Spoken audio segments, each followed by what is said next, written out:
আজ দেখাবো আপনাদের উন্নয়নের ছবি। দেখুন, রাস্তা জুড়ে উন্নয়ন। পৌরসভা এলাকায় নেই কোনো ড্রেন, নিকাশি অবস্থা বেহাল। 12 মাস রাস্তায় জল। রাস্তায় জমে থাকা পচা জল থেকে ছড়াচ্ছে দুর্গন্ধ। কিন্তু সংশ্লিষ্ট ওয়ার্ডের কাউন্সিলরের সেই গতানুগতিক বক্তব্য পূর্বে ছিল, তারা ছিলেন টোটালি উদাসীন। ওই এলাকার সম্বন্ধে কোনোদিনও ভাবেনি। শুধু জল, রাস্তায় জল না, রাস্তা ছিল কাদা, রাস্তা ছিল না, জল ছিল না, লাইট ছিল না, আপনার স্বাস্থ্যকেন্দ্র কিছুই ছিল না। যা হয়েছে আপনার ওই এলাকার যতটুকু উন্নয়ন দেখতে পাচ্ছেন, রাস্তা হয়েছে, লাইট হয়েছে, আপনার ওই এলাকায় দুটো স্বাস্থ্যকেন্দ্র হয়েছে, ওই এলাকায় আপনার জলে বাড়ি বাড়ি জল হয়েছে, সবটাই কিন্তু হয়েছে আমাদের তৃণমূলে পরিচালিত পৌরসভার অন্তর্ভুক্ত বোর্ডেই এবং আমাদের মাননীয় মুখ্যমন্ত্রী মমতা ব্যানার্জির সরকারের অধীনস্থে। তার আগে পূর্বে কিন্তু কোনো কাজ ওই এলাকায় হয়নি। যতটুকু কাজ হয়েছে, যা কাজ হয়েছে, সমস্তটাই আমাদের মাননীয় মুখ্যমন্ত্রী মমতা ব্যানার্জির সরকারের অধীনস্থ তৃণমূল। একসময় এই ওয়ার্ডের দায়িত্বে ছিল সিপিএম, তারপরে এলো কংগ্রেস, তারপরে বিজেপি। তৃণমূল এসে নাকি অনেক উন্নয়ন করেছে। তবে কি এই জমা জল উন্নয়নেরই প্রমাণ? বাড়ছে মশা, পোকামাকড়, সাপের উপদ্রব। এলাকায় ডেঙ্গু ও অন্যান্য রোগ ছড়ানোর আশঙ্কা দেখা দিয়েছে। জীবনের ঝুঁকি নিয়ে চলাফেরা করতে হচ্ছে পৌর নাগরিকদের। গ্রীষ্ম হোক বা বর্ষা, সব সময় জলে পরিপূর্ণ এলাকা। মাস এই রাস্তায় জল জমে থাকছে, আর জল জমে থাকার কারণে এখানে হচ্ছে ডেঙ্গু, মশা, তারপর হচ্ছে ওই পোকামাকড়, সাপ, বিভিন্ন জিনিসের উপদ্রব বাড়ছে, যার জন্য মানুষ বিপদে আছে।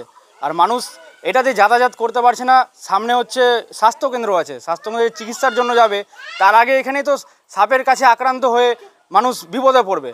তো এই যে আজকে মানুষ এরকম পরিস্থিতিতে, আজকে কোন কাউন্সিলর বলেন আর অন্যান্য জায়গায় বলেন, পৌরসভা বলেন, সবাই আমাদের এরকম পরিস্থিতি দেখতে পাচ্ছে। প্রতিবার ভোটের সময় আসছে, প্রতিশ্রুতি দিচ্ছে যে আমাদের প্রবলেম সলভ করে দেবে, কিন্তু ভোট ফুরিয়ে গেলে আর কাউকে দেখা যায় না। আর আমরা আজকে অসহায় হয়ে ডিএমের কাছে আমরা দ্বারস্থ হয়েছি যে ইংরেজবাজার পৌরসভার 23 নম্বর ওয়ার্ড নরসিংহকুপ্পা এলাকার বসবাসকারী পৌর নাগরিকদের জল যন্ত্রণা থেকে মুক্তি পেতে তারা এলাকার কাউন্সিলর থেকে পৌর প্রশাসনকে বহুবার বলেও কোনো সুরাহা হয়নি।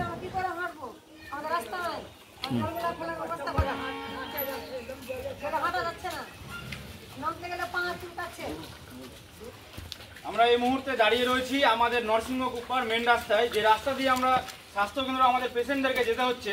আর আপনারা দেখছেন কিভাবে জলটা জমে আছে। আমাদের কাউন্সিলর কোনো কথা শুনে না, কাজ মাজ করছে না, যার জন্য আমরা ডিএম এর কাছে দ্বারস্থ হয়েছি। ডিএম, এসডিও, পৌরসভা এখানে রিসিভ করে দিয়েছে আমাদের চিঠিটা, কিন্তু দীর্ঘদিন ধরে আমাদেরকে প্রতিশ্রুতি দিচ্ছে, তারপরেও কোনো কাজ করছে না। এবার আপনারাই বলুন, আমরা কার কাছে যাবো? বছরের পর বছর ভোট নিয়ে যাচ্ছে কিন্তু কোনো কাজ করে না। আমরা কার কাছে যাবো? এই মানুষের আজকে রাতের বেলা এটা দিয়ে যাচ্ছে সাপ, জলে সাপ, পোকামাকড়, রাতের যে উপদ্রব বেড়েছে, এখান থেকে জল জমছে, জল পচছে, পচা গন্ধ।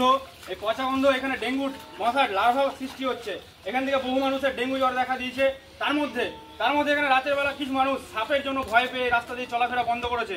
ছোট ছোট বাচ্চারা স্কুল যাচ্ছে, তাদের কি অবস্থা হবে যদি কোনো রকম তারা এখানে ক্ষতি হয় তাদের? তাহলে কে এই ক্ষতিপূরণ দিতে পারে?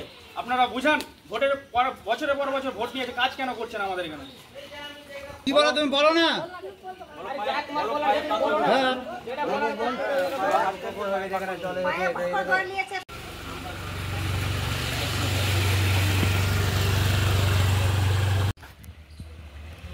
তাই এলাকার মানুষ এই জল যন্ত্রণা থেকে মুক্তি পেতে জেলা শাসকের কাছে দ্বারস্থ হন। তবে ইংরেজবাজার পৌরসভার 23 নম্বর ওয়ার্ডের তৃণমূল কাউন্সিলর সুজিত সাহার কথায় একথা স্পষ্ট যে বিভিন্ন জায়গায় জানিয়েও আজ পর্যন্ত এই সমস্যার কোনো সুরাহা হয়নি।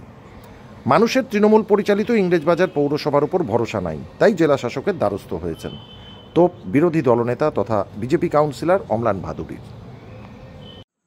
বিভিন্ন জায়গায় বিভিন্ন ওয়ার্ডে তৃণমূলের কাউন্সিলর আছে, তৃণমূলের ভোট চলছে শহর জুড়ে, কিন্তু তারপরেও মানুষ এদেরকে ভরসা পাচ্ছে না।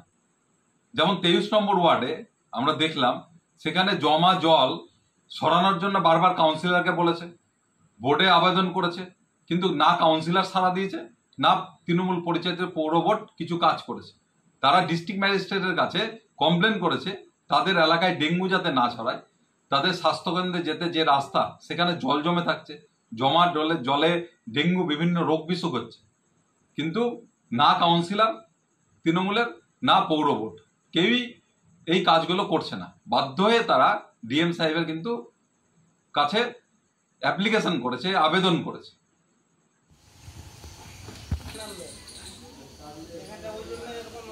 এটা আমাদের কেমন যেন মনে হয়, কারণ চারিদিকে আমাদের 23 নম্বর ওয়ার্ড ছাড়া, আমাদের এই এরিয়া ছাড়া চারিদিকে প্রত্যেকটা এরিয়ায় ঢালাই রাস্তা, জল পরিষেবা সব ঠিক আছে, কিন্তু জানি না আমাদের 23 নম্বর ওয়ার্ড এত পিছিয়ে কেন। আমরা খুব আশা করে নেক্সট, এর আগে সিপিএম ছিলেন, তারপরে আমরা টিএমসিকে নিয়ে আসলাম, সবাই মিলে সকলে মিলে যে আমাদের এরিয়া উন্নতি হবে, কাজকর্ম হবে, তো ডেভেলপমেন্টটা বাড়বে। কিন্তু দেখছি এখন যারাই আসছে তারা আরও নিচের দিকে নিয়ে যাচ্ছে ওয়ার্ডটাকে, উন্নয়নের দিকে কোনো একেবারে ভ্রুক্ষেপ নেই তার। ব্যুরো রিপোর্ট, সংবাদ বাংলা টিভি।